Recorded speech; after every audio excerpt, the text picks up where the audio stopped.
somebody. With just a little faith, there's nothing I can't achieve. Yeah, if I could be anybody, I wanna be me. Yeah, I just wanna be.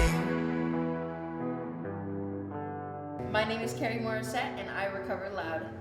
Hi, welcome to the next episode of Recover Loud. I'm Lori. I'm Mike, and we recover loud. On today's episode, we're going to talk about the unconditional love and what that looks like for us in recovery. When we talk about harm reduction, there's a lot of stigma associated with that. When it comes down to it, though, all we're talking about is saving lives, getting through today, living through today, to possibly seek recovery tomorrow. The chances of recovery after a fatal overdose are 0%.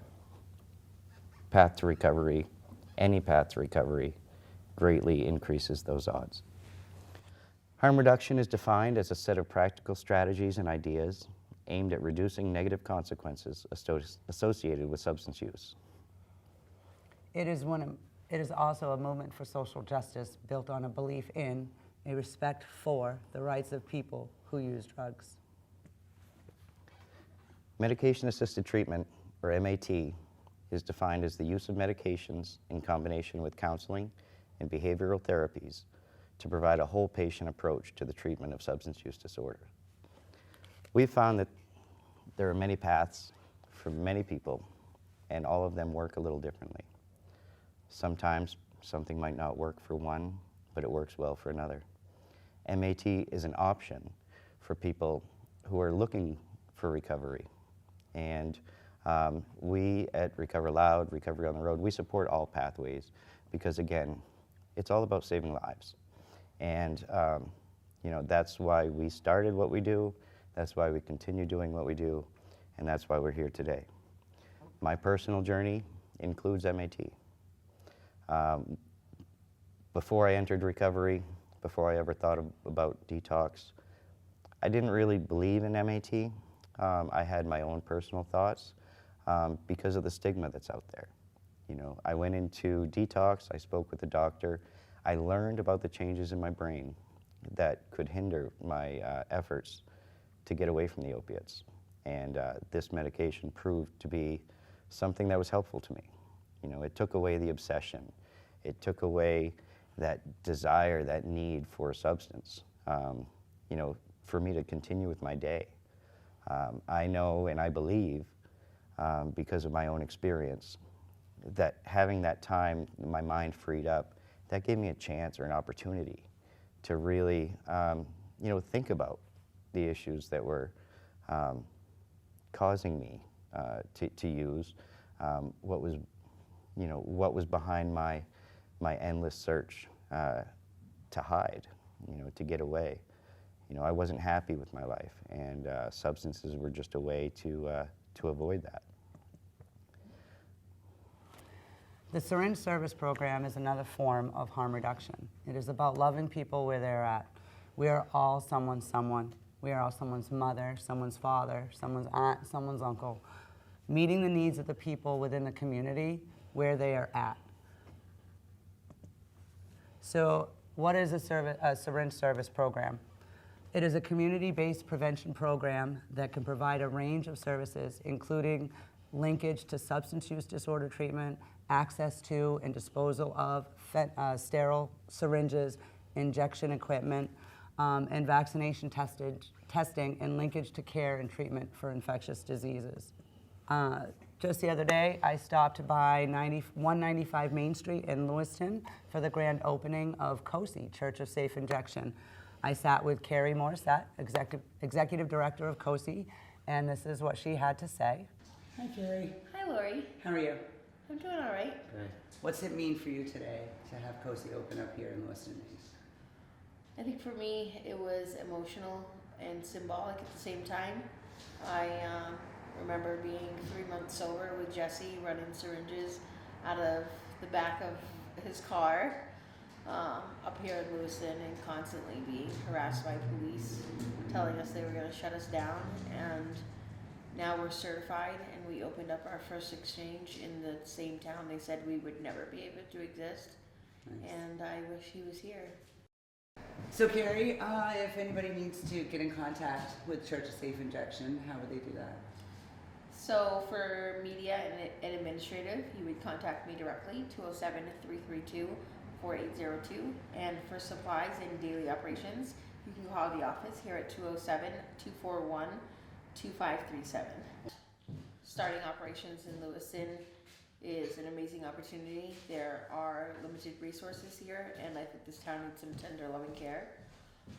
And this first exchange physical location is just going to be a pathway to expansion and opening up syringe service programs in rural areas where there aren't that many resources.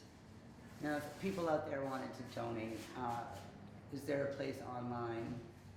There's a Facebook page, Church of Safe Injection, right? There is. We have a Venmo. It's at Church of Safe Injection. Okay. People can donate, and that will help either people being scholarshiped into sober living and treatment, or it will help us run outreach events in the community and do things such as winter gear giveaways or fundraisers or whatever it may be.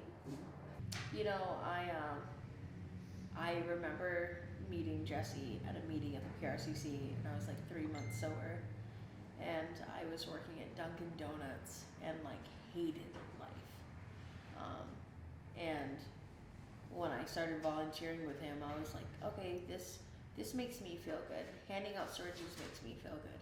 I like keeping people safe, and like in the beginning, like that's what I thought it was, and it has turned into so much more. You know, before I was the person that people never thought would get sober. I was the person they would walk past on the street and turn their nose up and clutch their purses and didn't think anything of. And now I'm the person people call when they want to get sober, or when they need to find warm shelter, or when they need a clothing closet, or when they need funds to pay their phone bill, or when they need to get to a family shelter, or domestic violence situations, human trafficking situations. And it's so fulfilling. There's a message you can give to people out there, because everybody's watching on YouTube.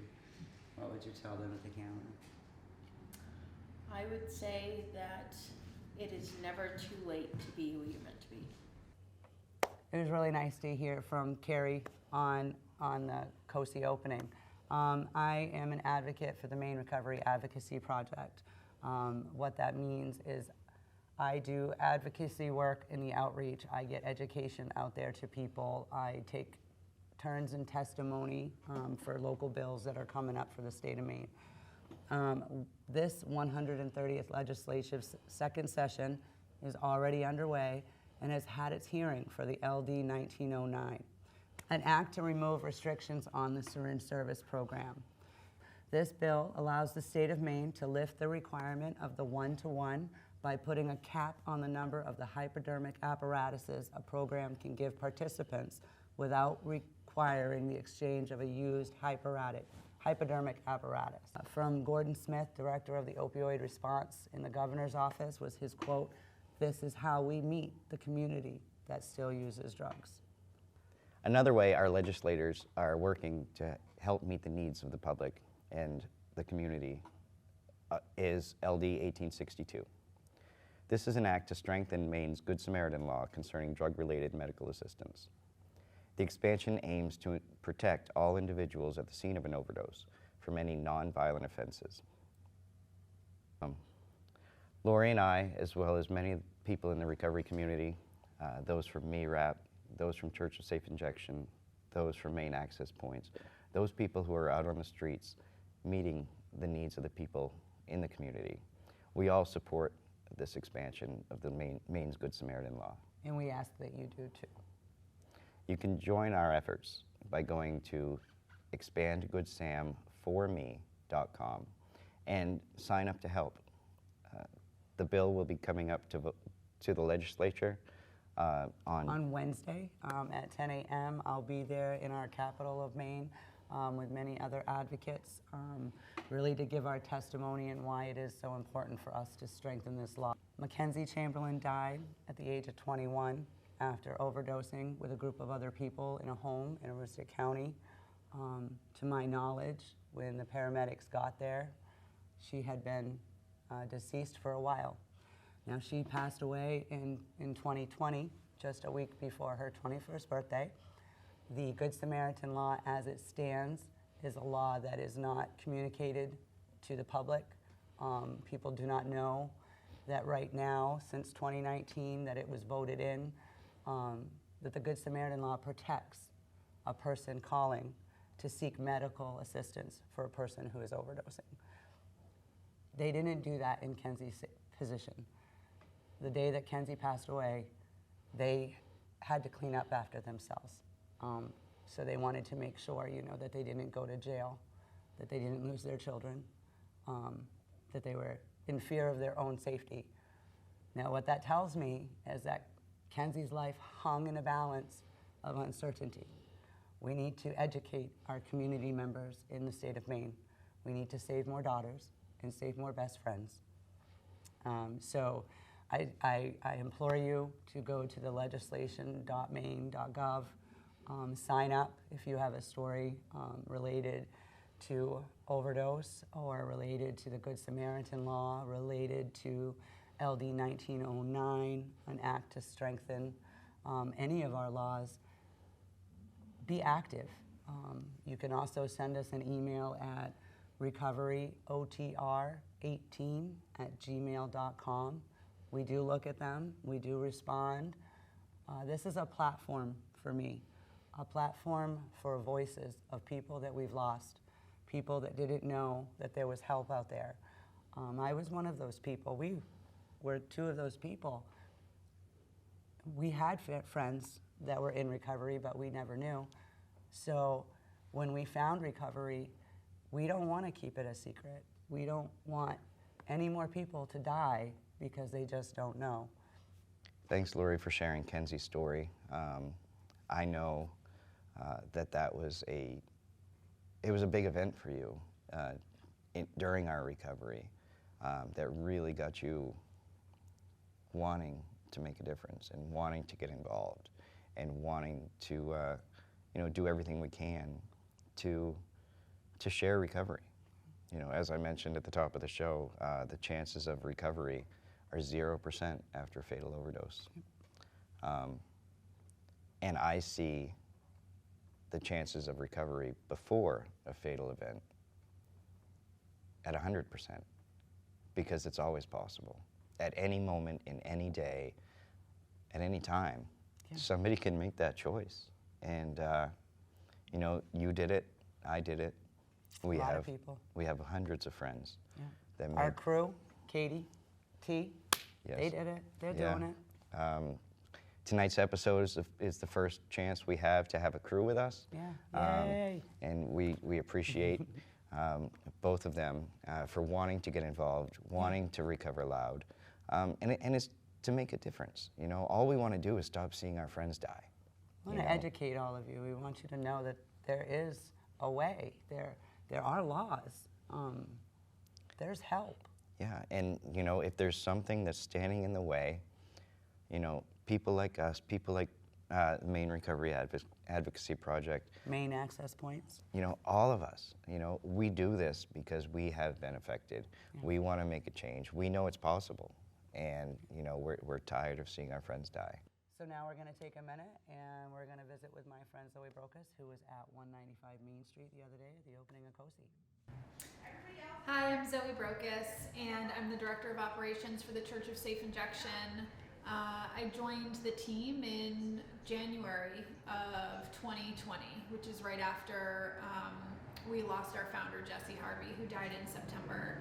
This organization was really, in the beginning, Jesse's way of trying to respond to the people in our community who were dying.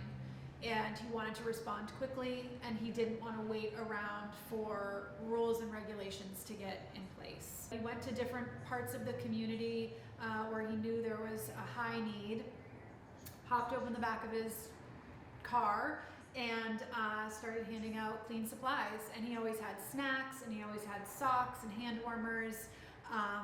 And what he had most of all was just unconditional love for the people that he met with. And she officially asked me to join the organization in January of last year. I guess it was last year. I think I said 2020, but that doesn't make sense. It would have been 2021. And we kind of started to figure out how we were going to sustain this organization. And so we applied for state certification to operate as mobile units. You know, we didn't have any money, we didn't have a space, but we knew that we needed to keep the organization alive, and we really wanted to. And so with the support of our community partners, we just kind of kept plugging along, applied for state certification to operate 5 different programs, and were finally granted those. And Lewiston was always a place, you know, this is where Jesse started, and this is where Carrie lives, and so Lewiston was like a natural location for us where we knew the need was huge, and most importantly, we had a bunch of community partners who were happy to have us here. Like a year exactly to when we first started our certification process. It's pretty incredible that we're talking today in our office, right on Main Street in Lewiston, right where Jesse started it all. So it feels really special. When we consider harm reduction as a way to save lives, there's lots of different examples of harm reduction out there. One that you might practice every day is wearing a seatbelt. You know, that law is intended to save your life in case of an accident. You know, our harm reduction programs when it comes to substance use are the same thing. You know, we are hoping to save lives in case of an accident. You know, on the table here today, we've got some harm reduction supplies. One that most people are aware of is Narcan, and we do offer as well fentanyl testing strips. Condoms. You know, when people are out on the streets and they don't know what they're using, you know, it's a crapshoot. You know, they're playing Russian roulette, and it's not because, you know, they don't care about their life. It's not because, you know, they just want to get high. You know, they're meeting a need for the addiction, they're meeting a need for the substance use disorder, the disease that they suffer from. So having fentanyl testing strips on hand to test the product to make sure that it's safe to use. Using Narcan if they find out that it's not safe to use. You know, these other programs, there's books out there, you know, anything that helps us today to get through today so that we're alive tomorrow, you know. Reading, you know, you've got some books that you've read. Yeah, you know, another form is just gathering your stuff for your toolbox. So harm reduction can be scary when you hear the word, but it really isn't. Like Mike said, you know, it's about that seatbelt. You put that seatbelt on, you hear that click, you know you're going to get to your destination safely. So by meeting the needs of the communities where they're at, we need to figure out where each individual is at, not where they are at as a whole. What works for Mike isn't going to work for me, you know, and it may not work for you. There's nothing wrong with that. You know, trip-ups happen. Recovery isn't sober or clean. Recovery is a program. It's a way of life. For me, I grabbed on to the dialectical behavioral therapy, or the DBT, that I was taught while I was in my rehab.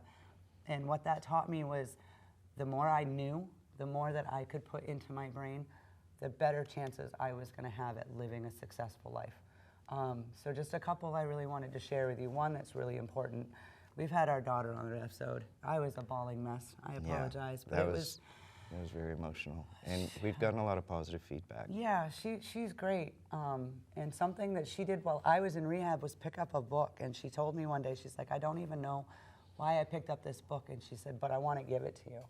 And it's been one of my favorite books. And I love it because the book itself is made out of recycled paper. So to me, that stands out as we don't throw ourselves away.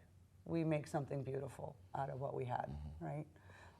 The book's called The Language of Recovery, and it's a combination of like poems and stories, and I just love it.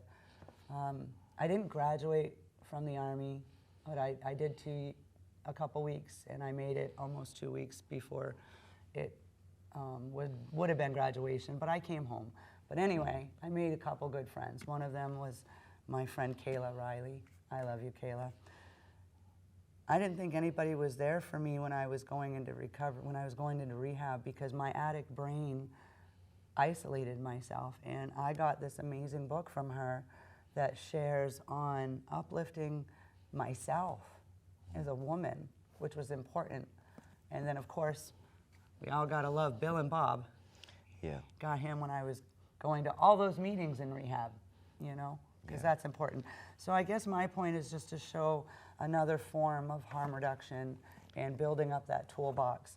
But like Mike said, we don't want you to go out and do substances, okay? That's not what we want you to do. We want you to find a way to get you to recovery. But if for right now you can't figure out how to get to recovery and not use, we want you to be safe and we want you to live. And main access points. Yeah, you can look them up on their website, mainaccesspoints.org. We are trained distributors, and you know, we can train others to use Narcan, and we can get you the supplies that you need.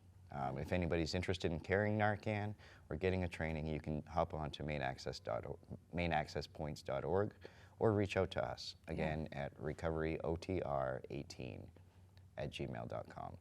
You can also find us on Facebook, our Facebook group, Recovery on the Road. And you can also, you know, just shoot us a message, leave a comment. If you're watching us on YouTube, leave a comment. Don't forget to like the show, share it with your friends. You know, this is how we recover loud. You know, we share our story, we share our experience, we share what we know. Yeah, we share what we've learned. And, you know, it might not work for you. It might not work for your son, it might not work for your sister. But there are programs out there. And you know, I'll be straight up with you. I don't have one program that worked for me. I took a little bit from here, I took a little bit from there. And I combined, you know, a recipe. Actually, a good friend of mine. So that's actually really good because I wanted to lead into Rob. But you go ahead and talk about Rob's muffin recipe. And then so a good friend of mine a couple of years ago, he owns a sober house and sober reentry house. And you know, he looked at me one day and said, "It seems like you found a recipe to make some pretty good muffins. And if those muffins are good to you, keep making those damn muffins." You know, and that's, I've lived by that, and I've always remembered it. And Rob's a good friend of ours. He was at the hearing for... Back up a little bit. So Rob was also my landlord for my sober house. So when I graduated from Crossroads, I went to a women's sober house called Journey House, which was originally established by Jesse Harvey, may he rest in peace. But Rob Karakian happened to be my landlord. Crystal Law was my executive director, rest in peace, and Ashley Rennie was my house manager before she became the executive director. Now, with all this information about Mr. Rob and being our friend, Rob was at that hearing for the LD 1909 that I attended as well. And, you know, there was something that he's passionate. He's passionate. He believes in saving lives. He looks at an individual as themselves, not as a whole group, like what works for an individual. And he had the most amazing thing to say that I ask everyone to think about. And what he said was, before Vice President Pence was Vice President Pence, he made a comment, and it wasn't in the support. Well, he actually opened up safe syringe programs in his state. In Indiana, I believe, right? Yeah. So the progressiveness of Mr. Pence, Vice President Pence, wasn't that he supported harm reduction. He supports that it works. That it works. So even someone, you know, who's as politically viewed as he can be, noticed that it wasn't about him liking the pathway or not liking the pathway. It was about the facts. Harm reduction, the syringe service program, MAT, all of these can lead you to a path of recovery that looks right for you. So. And I think it's good to point out, you know, a lot of people look at recovery as a destination, you know, and we say it a lot, you know, a path to recovery. But really, it's a path of recovery, because, you know, recovery is not a destination. You know, every day I can find something to work on to better my life. you know. Me too. And, you know, right now I may have started on an MAT program, but that doesn't mean that my goal isn't sobriety. Right. You know, I can guarantee that without MAT, my journey would probably not have gotten me to where I am today. My MAT, you know, looks a little different than other people because, again, you know, I pull from the brain the DBT, but you know, cannabis is a great form of an MAT, and for me, it works. I also have mental health issues that I didn't have taken care of before recovery, and even in the earliest parts of my recovery, I wasn't ready to take those steps.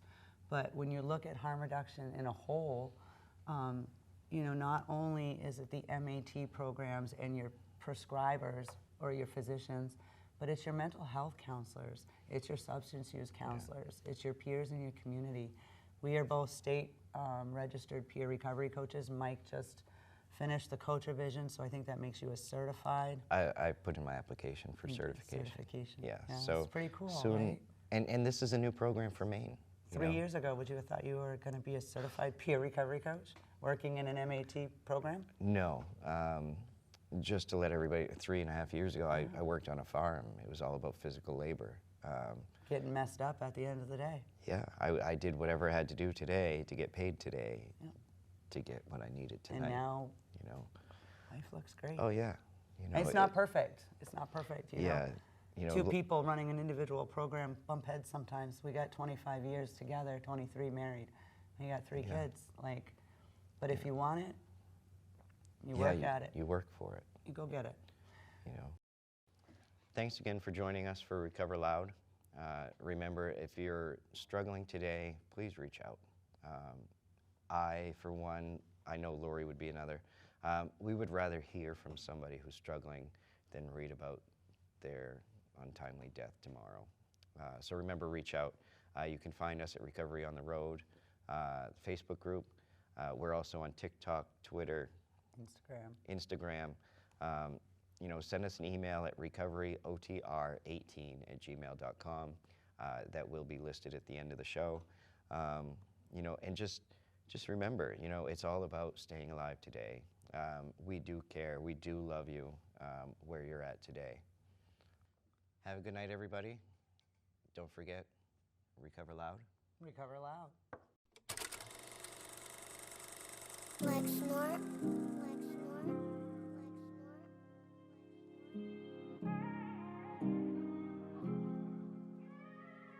Every time I call, you pick up the phone, and always reminding me that I'm not alone. And even when I'm scared and my feet are frozen, you help me keep it going like a semicolon. So I'ma follow your steps for all of the way. I put my faith in you and walk on the waves. And if I stumble a bit and fall on my face, you come and save me with all of your grace. Yeah, thank God.